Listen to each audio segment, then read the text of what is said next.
Bom, gente, continuando então, o que aconteceu? Com o período militar, você tem a concentração de renda e tudo mais, e aí o que aconteceu? Você teve a unificação dos IAPs e a criação do Instituto Nacional de Previdência e Assistência Social, que também ainda está relacionado com o Ministério de Trabalho e Previdência Social, e aí não vai ter mais a ideia tripartite dos trabalhadores empregadores de uniões e a união, né, que tinha no IAPS, mas você vai ter uma gestão centralizada e do Ministério, né? E aí o que aqui é bem marcado, bem evidente, é a questão dos serviços privados. Eu vou ler o parágrafo ali, né, que até então, a assistência médica previdenciária era prestada principalmente por hospitais, ambulatórios, consultórios médicos, de rede de serviços dos próprios institutos. E aí agora você vai ter a contratação prioritária dos serviços privados de saúde, por causa da lógica do lucro que você tem ali. E aí, naquela ideia, né, de que existe sempre dois ministérios trabalhando com a saúde, né, que é o Ministério da Previdência e o Ministério da Saúde, o Ministério da Saúde, com a missão da atuação em âmbito coletivo, é relegado ao segundo plano, perdendo poder e privilégio aos políticos. Então, os sanitaristas vão perder espaço durante o período militar. Bom, assistência médica financiada pela Previdência Social e tudo isso aí.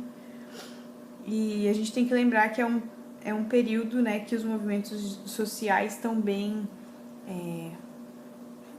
de lado, né, por causa da própria questão social e política do país. Aí o que a gente tem que pensar também no contexto que o mundo está vivendo, né? Você vai ter a Conferência de Alma-Ata, você vai ter as ideias de integralidade, de saúde como um direito sendo evidenciadas e discutidas. No Brasil também começou a fazer muita diferença a questão da produção acadêmica, que começava a criticar essa postura de somente cuidar da doença quando ela precisa ser tratada, né, e não prevenida, e começa a falar mais sobre os determinantes de saúde, conceito ampliado de saúde. E aí você tem um monte de sigla aí que eu acho que não vai cair, espero que não vá cair. Beleza. Aqui o que ele estava falando era sobre os programas de saúde, né? Que aí você começa a discutir um pouco mais sobre a atenção primária e aí você vai ter um debate maior sobre a reformulação do sistema, né? Já que todo mundo está começando a criticar o próprio sistema de saúde. Já existiam, conferências de saúde, eu não lembro onde é que eu li, mas quando elas surgiram, né? Mas no caso aqui, ó, começaram a discutir na 7ª conferência de saúde, né? A 8ª não foi a primeira, muito bem.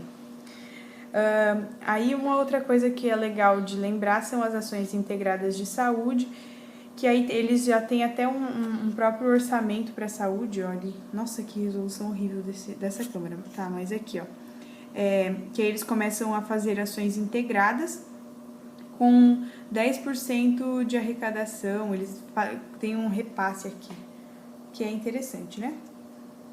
Mas para outra hora. Tá, e bom, só um pouquinho. Bom, tá, continuando a discussão, a gente tem o período da Nova República, então cai os golpistas, e aí a gente tem também toda a discussão para uma reforma sanitária, uma reforma do Ministério também. Surge então a 8ª Conferência Nacional de Saúde, toda aquela coisa que a gente estudou desde o primeiro ano. Então, o conceito ampliado de saúde, o reconhecimento da saúde como um direito de todos e o dever do Estado, criação do SUS através da unificação dos serviços do INAMPS e do Ministério da Saúde e a descentralização e hierarquização dos serviços com atenção integral às necessidades de saúde da população e a participação popular. Tudo isso foi discutido na reforma sanitária, na Conferência de Saúde. Essas discussões sobre a descentralização da saúde também foi muito discutido antes dentro do próprio governo militar, que eu passei a página, não falei. E aí tem o Sistema Unificado e Descentralizado de Saúde,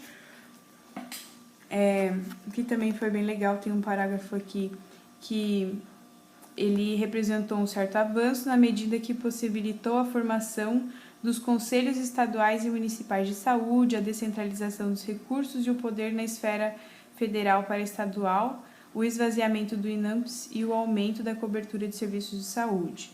Então, tudo isso foi discutido até que então foi promulgada a nossa Constituição Cidadã, Constituição Federal de 1988, onde surge o SUS.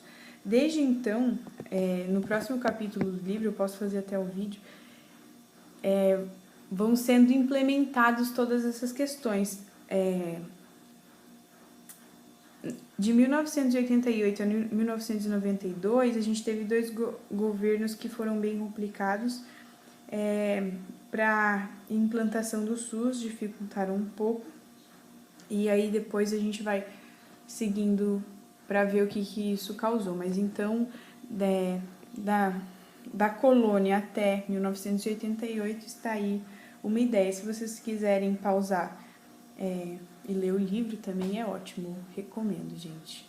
Bom, é isso, e eu vou fazer um outro vídeo sobre as leis e o financiamento do SUS. Beijinhos!